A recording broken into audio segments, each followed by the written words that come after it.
বিধানসভায় অন্যান্য অনেক বিধায়কের থেকে তিনি যে সিরিয়াসলি দায়িত্ব পালন করেন একথা কম বেশি সবাই মানেন।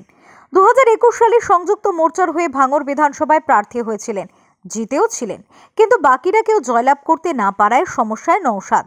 একক বিধায়ক হিসেবে জোটেনি কোনো ঘর, ফলে আইএসএফ এর একমাত্র বিধায়কের আক্ষেপ বিধানসভার অভ্যন্তরে তো মিথ্যা বলা যায় না, ফলে কিছু বলতে গেলে পড়াশোনার প্রয়োজন হয়, কিন্তু পড়ব কোথায়?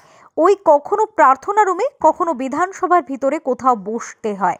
অংশগ্রহণ করতে গেলে লাইব্রেরি থেকে গিয়ে আমি ডেটা নিচ্ছি, লাইব্রেরি থেকে নিয়ে যেমন আমি নিচ্ছি, কিন্তু সেগুলোকে নিয়ে তো পড়াশোনা করতে হবে। একটা নির্দিষ্ট অফিস থাকলে সেটা হতো, না থাকার ফলে কোনো সময় লবিতে, কোনো সময় প্রেয়ার রুমে একটুখানি প্রেয়ার যখন করতে যায় সেখানে একটু হয়ে যাচ্ছে, বা বিভিন্ন জায়গায় বসে করে নিতে হচ্ছে, তবে চলে যাচ্ছে।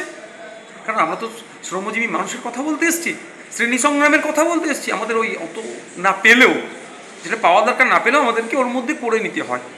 পশ্চিমবঙ্গ বিধানসভায় ঘরের অভাব এমন কথা কেউ বলতে পারবেন না, তবুও হয়তো নিয়মের বেড়াজালে ঘর নেই নওশাদের। দুপুরের খাবার খান বিধানসভার ক্যান্টিনে। শাসক তৃণমূল হোক বা প্রধান বিরোধী বিজেপি, সব বিধায়কদের কাছে নওশাদ তার লাজুক হাসি এবং ব্যবহারের জন্য বেশ প্রিয়। তবুও কি মস্ত বিধানসভায় আইএসএফ বিধায়কের এই সামান্য সমস্যা মিটবে না? বিধানসভার বন্ধ ধুলো জমা ঘরে সেই প্রশ্নই পাক খাচ্ছে। ত্রাণ চক্রবর্তী রিপোর্ট, ওঙ্কার বাংলা।